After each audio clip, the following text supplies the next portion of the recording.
अस्सलामु अलैकुम वरहमतुल्लाहि तआला वबरकातुहू।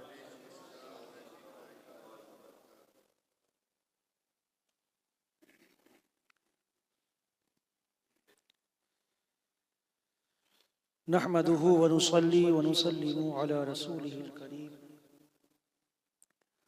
अम्मा बाद, अऊज़ु बिल्लाहि मिनश शैतानिर रजीम। इन्नल्लाह व मलाइकतहु युसल्लूना अलन नबी या अय्युहल्लज़ीना आमनू सल्लु अलैहि व सल्लिमू तस्लीमा। अल्लाहुम्मा सल्लि अला सय्यिदिना शफ़ीअना हबीबना मौलाना मुहम्मद बारिक वसल्लिम सल्लु अलैहि सलातन व सलामन अलैका या सय्यिदी या रसूलल्लाह सल्लल्लाहु तआला अलैहि वसल्लम।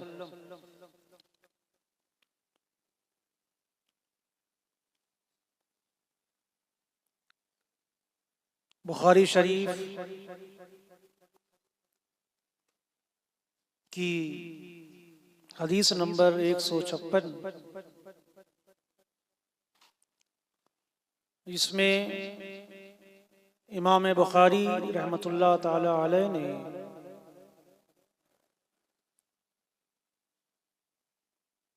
नींद को नाक़िज़े वज़ू में शुमार किया। इस बारे में कि हालत नमाज में अगर किसी को नींद आ जाए या नमाज के बाहर किसी को नींद आए तो नींद कैसी हो कि जिस नींद की बुनियाद पर वज़ू टूट जाती है या नमाज भी टूट जाती है। उसी के ज़िम्न में एक हदीस पाक लेकर आए, बहुत ही मुख्तसर सी हदीस पाक है। हदीस नंबर 156 में हज़रत आयशा सिद्दीक़ा रज़ियल्लाहु ताला अन्हा इस हदीस पाक की राविया हैं। अन आयशा रज़ियल्लाहु ताला अन्हा अन्ना रसूलुल्लाह सल्लल्लाहु ताला अलैहि वसल्लम क़ाल। सय्यदा आयशा सिद्दीक़ा रज़ियल्लाहु ताला अन्हा फरमाती हैं कि आक़ा करीम सल्लल्लाहु अलैहि वसल्लम ने इरशाद फरमाया, इज़ा नअस अहदुकुम व हुवा युसल्ली फलयरक़ुद। जब तुम में से नमाज की हालत में किसी को नींद आने लगे तो चाहिए कि वो जाकर सो जाए। हत्ता यज़हब अन्हु नौम, यहाँ तक के नींद का असर खत्म हो जाए।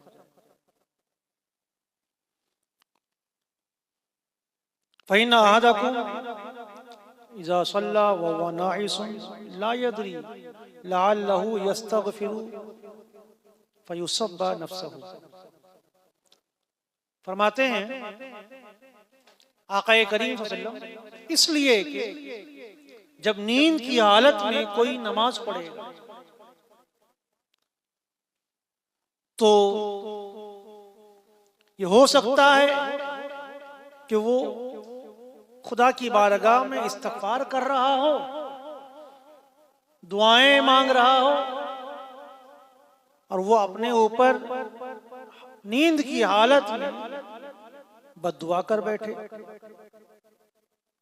ये हदीस पाक और उसका मफ़हूम और तर्जमा।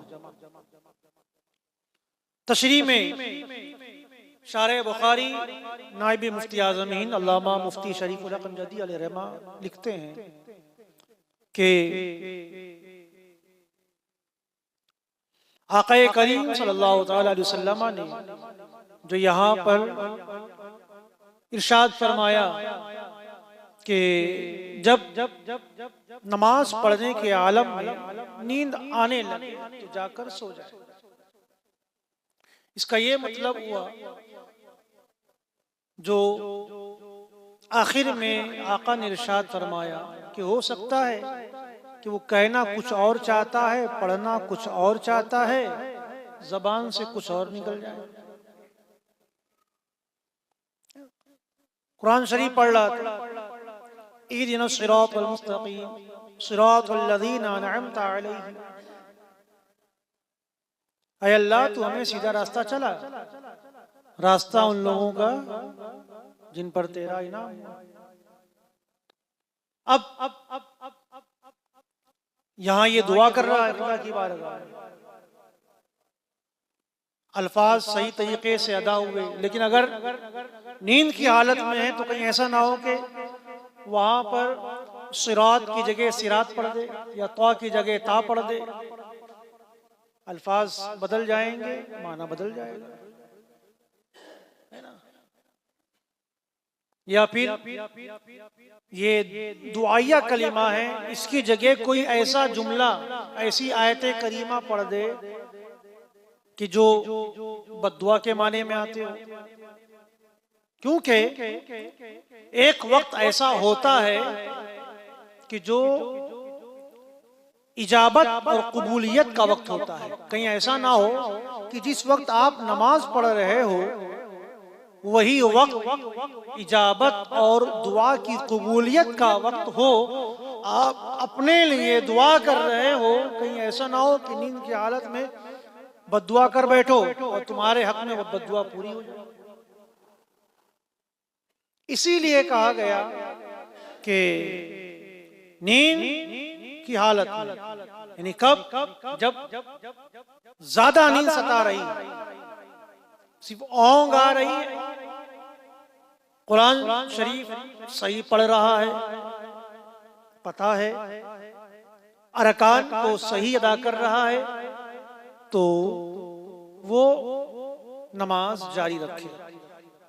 और जो सोने की बात है कि नींद आ रही हो तो जाकर सो जाए, ऐसा नहीं कि नमाज तोड़कर चला जाए, नमाज को मुकम्मल करे, फिर उसके बाद जो है जाकर आराम करे। कहीं ऐसा ना हो कि नमाज में उसके नींद की बुनियाद पर कुछ ऐसी गलती हो जाए कि माना फासिद हो जाए, माना बदल जाए, तो उसके हक में बुरा। अब यहां देखना यह है कि कौन सी नींद है कि जो इंसान के वजू को तोड़ देती है। हदीस पाक में है, आका करीम सल्लल्लाहु अलैहि वसल्लम ने इरशाद फरमाया कि वजू सिर्फ उसी पर वाजिब है जो करवट लेकर सोए। इसलिए कि जब करवट लेकर सोएगा तो उसके मफासिल यानी जोड़ ढीले पड़ जाएंगे, जोड़ जो है ढीले पड़ जाएंगे, और जब जोड़ ढीले पड़ जाते हैं तो फिर ये गुमान गालिब हो जाता है कि हो सकता है कहीं हवा का खुरूज तो नहीं हुआ, री खारिज तो नहीं हुआ। वही लिखते हैं शारे बुखारी कि इसलिए कि नींद ये बिजाती ही नाकिज़े वजू नहीं कि नींद आ गई वजू टूट गया, ऐसा नहीं। वजू कब टूटेगा, बल्कि खुरूजे री के मुजन्ना होने की बुनियाद पर है। क्योंकि ऐसे आलम में हो सकता है कि हवा खारिज हो जाए। जिस हालत और जिस हयत पर इंसान सोए कि उस हालत और उस हयत में इंसान के जोड़ ढीले पड़ जाते हैं, तो उस वक्त हवा के खारिज होने का गुमान रहता है। और जब आदमी इस तरह ना सोए कि इस्तरखाए मफासिल यानी जोड़ ढीले पड़ जाएं, मैं बताऊंगा कि कितनी सूरतें हैं कि जिनमें इस्तरखाए मफासिल पाया जाता है, जोड़ ढीले पड़ जाते हैं, या जिनमें इस्तरखाए मफासिल नहीं पाया जाता कि जिनमें जोड़ ढीले नहीं पड़ते। ये मैं बताऊंगा कि कब नींद नाक़िज़े वजू है या नहीं। जब जोड़ ढीले पड़ जाते हैं तो गुमान ये गालिब हो जाता है कि हवा का खुरूज हो। यही गुमाने गालिब जो है ये नवाक़िज़े वजू है इसके लिए। अब आका करीम सल्लल्लाहु अलैहि वसल्लम ने इरशाद फरमाया कि करवट सोने को नाक़िज़े वजू फरमाया। करवट सोने को नाक़िज़ वज़ू क्यों फरमाया?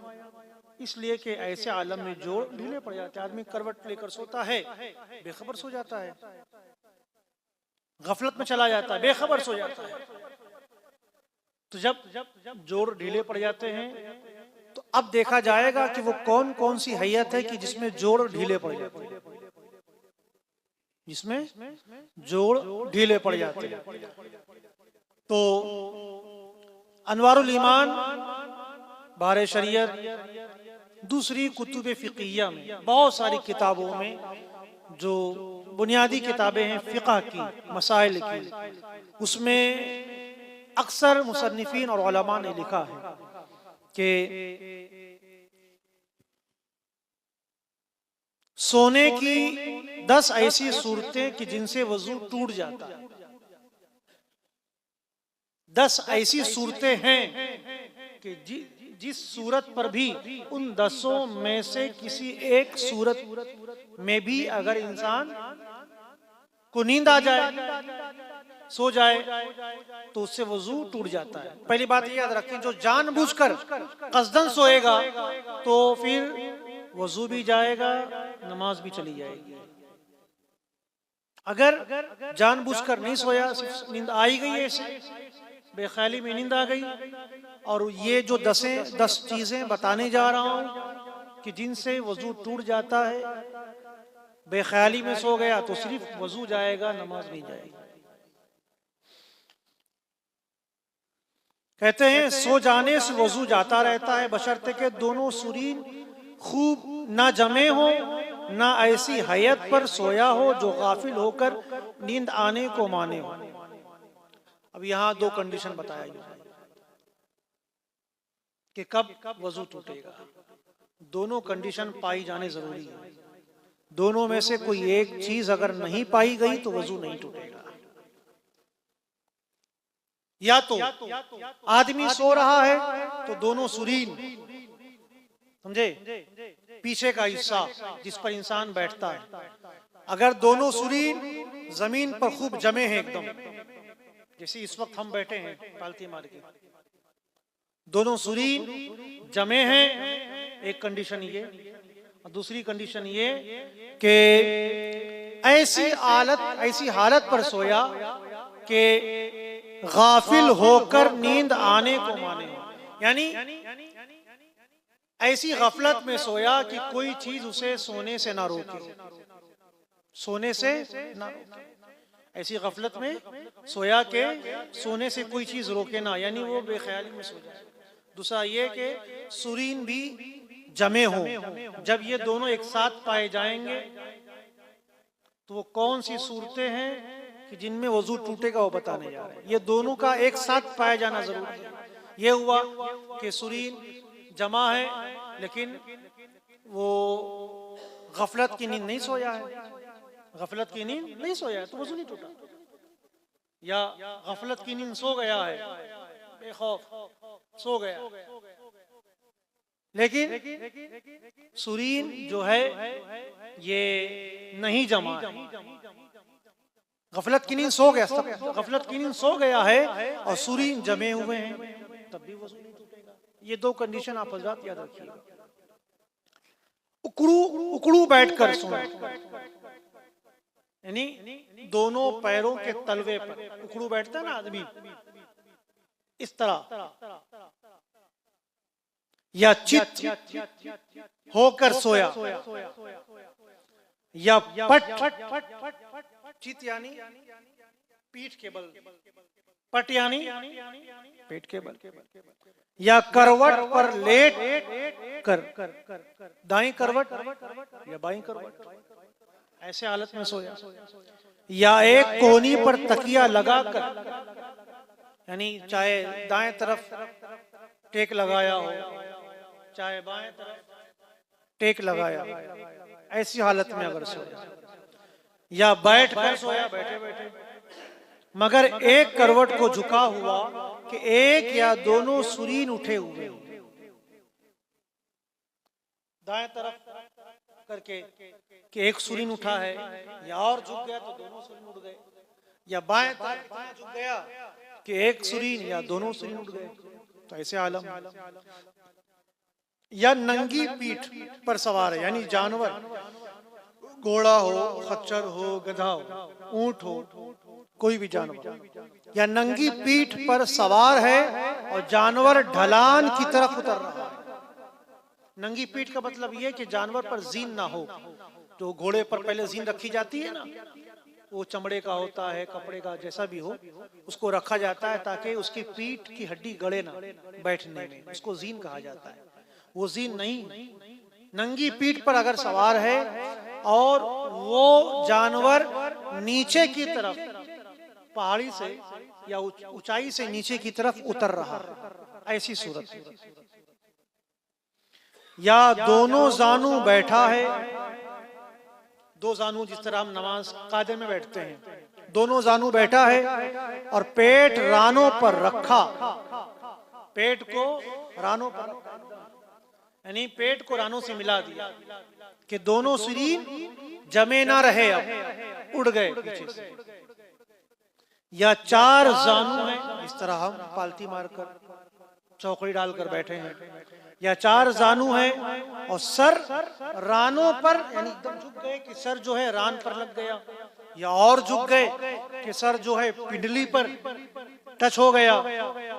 या जिस तरह औरतें सजदा करती हैं, वो किस तरह सजदा करती हैं कि वो पूरी सिमट जाती हैं, कि कलाइयां बिछी होती हैं, बगल जो है रान से टच हो जाता है, पेट जो है रान से टच हो जाता है, पूरी सिमट कर, इस तरह।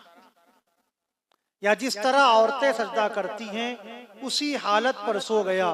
इन सब सूरतों में वजू चला गया। ये चीजें समझ आई आपको? कब वजू टूट जाएगा? फिर बताओ एक मर्तबा, उकड़ू बैठकर सोया, या चित पीठ के बल लेटकर सोया, या पेट के बल लेटकर सोया, इन तीनों सूरतों में आदमी गफलत की नींद में चला जाता है, याद रखिए।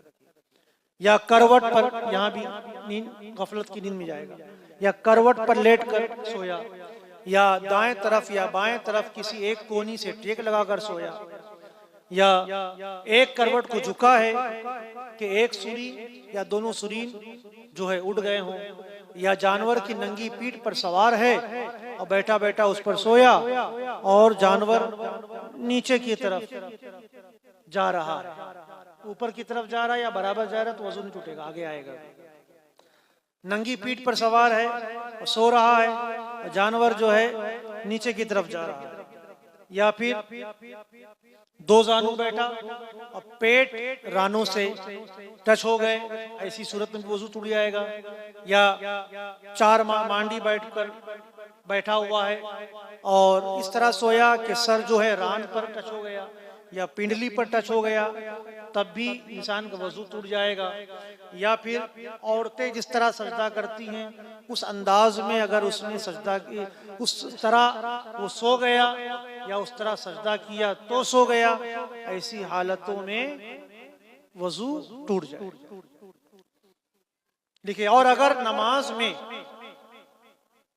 ये, चाहे नमाज के अंदर ये काम आपने किया है, नमाज के बाहर, करवट लेट के कौन नमाज में करता है? नहीं करता। करवट कोई नमाज में नहीं लेता। तो चाहे नमाज के अंदर हो या नमाज के बाहर हो, अगर वो चीजें, ये सब चीजें नमाज के बाहर पाई जाती हैं तो वजू टूट गया। अब कह रहे हैं अगर नमाज में इन सूरतों में से किसी सूरत पर कसदन सोया, मतलब जानबूझकर सो गया, बैठा है, दो जानू कादा में, तो नमाज में पाया जाएगा ना, या सजदा और औरतों की तरह कर लिया, सो गया, कलाई वलाई बिछा दिया, इस तरह सोया, ये तो नमाज में पाया जाएगा। तो नमाज में हो या गैर नमाज में तो वजू टूट जाएगा। लेकिन अगर नमाज में है और कसदन सोया जानबूझकर, तो वजू भी जाएगा, नमाज भी जाएगी। और अगर कसदन नहीं है बल्कि नींद आ ही गई है और वो बार बार जागने की कोशिश कर रहा है, तो ऐसी सूरत में अगर ये तमाम चीजें पाई गई हैं तो सिर्फ वजू टूटेगा, नमाज नहीं। तो जाहिर सी बात है, जब वजू टूटा नमाज भी चली जाएगी, याद रखिए। और ना तो मालूम पड़ा कि भाई मालूम वजू टूट गया, नमाज बाकी है। अब वो चीजें 10 ऐसी सूरतें सोने की कि जिनसे वजू नहीं टूटता, जिनसे वजू नहीं टूटता। वो 10 सूरतें क्या याद रखिए। बहुत सारे लोग इसमें कंफ्यूज हो जाते हैं, मौलवी हजरात भी कंफ्यूज रहते हैं इसमें, जब तक के बहुत गौर और फिक्र से इसको पढ़ा ना जाए।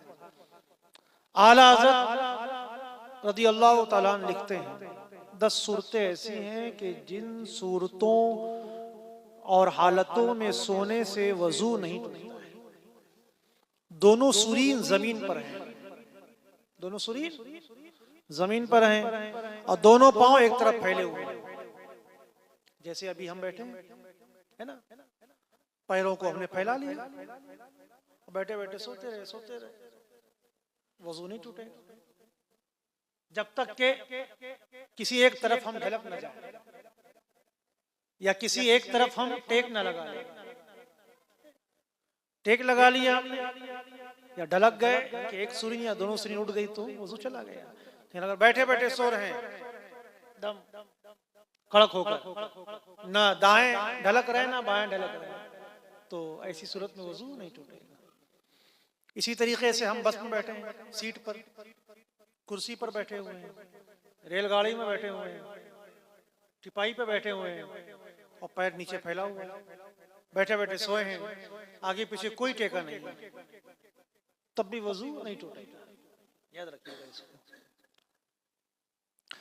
दोनों सुरीन पर बैठा है और घुटने खड़े किए, दोनों घुटने को उठा लिया और हाथ साकों पर मुहित, दोनों हाथों से ऐसा बांध लिया, जिसे अरबी में एहतिबा कहते हैं, समझे। तो ऐसी सूरत में भी वजू नहीं टूटेगा। सुरीन क्योंकि जमे हुए हैं। तीसरी चीज, 2 जानू सीधा बैठा हो, कायदे में बैठा है सीधा बैठा है, सो रहा है या ऊँघ आ रही है या सो गया, बैठे बैठे जानू पर पिछले बताया गया था कि 2 जानू बैठा है, अगर पेट रान से टच हो गया तो वजू टूट गया। लेकिन अगर जानू पे बैठा है 2 जानू पर और पेट रान से टच नहीं है, सो रहा है, तो वजू नहीं टूटेगा। 4 जानू पालती मारा, जिसे अभी बैठे हुए हैं, पिछले हमने पढ़ा कि 4 जानू पालती मारा है, अगर सर रान को टच हो गया या सर पिंडली को टच हो गया तो वजू टूट गया। लेकिन सिर्फ 4 जानू पालती मार कर, चौकड़ी मार कर हम बैठे हैं और पीठ को कड़क करके हम सो रहे हैं, हमारा सर ना जांग ये रान पर लगा ना पिंडली पर लगा, तो ऐसी सूरत में वजू नहीं टूटेगा। घोड़े या खच्चर वगैरह पर जीन रखकर सवार, उस टाइम पहले बताया गया कि नंगी पीठ पर सवार, लेकिन अगर उस पर जीन रखी हुई है और घोड़ा या खच्चर चल रहा है, समझे, तो ऐसी सूरत में भी वजू नहीं टूटेगा। नंगी पीठ होती तो टूट जाता। इसमें भी कोई हिकमत होगी जो हमारे मुज्तहिदीन ने इस मसला निकाला है।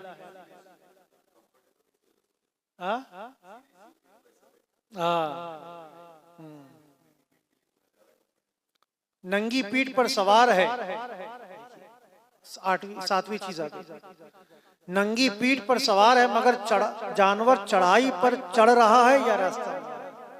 पिछले था कि नंगी पीठ पर सवार है और नीचे उतर रहा है, वजू टूट गया। लेकिन अगर नंगी पीठ पर सवार है और जानवर ऊपर की तरफ चढ़ रहा है या रास्ता बराबर है और चल रहा है, तब भी वजू नहीं टूटेगा ऐसी नींद से। या फिर खड़ा है, कयाम की हालत में खड़े खड़े सो गए, इमाम साहब पढ़े जा रहे हैं, ये सोए जा रहा है, खड़े खड़े, कुछ तो पढ़ना नहीं है तो लाओ नींद मार लें, तो लाओ नींद मार लें। अगर कसदन है तो वजू भी गया और नमाज भी गई। लेकिन अगर खड़े खड़े, चाहे नमाज के बाहर क्यों ना हो, अगर खड़े खड़े सो रहा है, कोई टेक नहीं है, याद रखिएगा, टेक कैसा ना, कोई टेक ना हो, कोई ऐसा टेक कि उसको हटा लिया जाए तो धड़ाम करके गिर जाए। अगर अगर ऐसा टेक है तब तो फिर वजू टूट जाएगा। खड़े खड़े सो रहा है, होते हैं कुछ लोग, तो ऐसी सूरत में भी वजू नहीं टूटेगा। रुकू की सूरत पर सो गया, रुकू में गया वहीं सो गया, यही बात, तो ऐसी सूरत में भी वजू नहीं टूटेगा।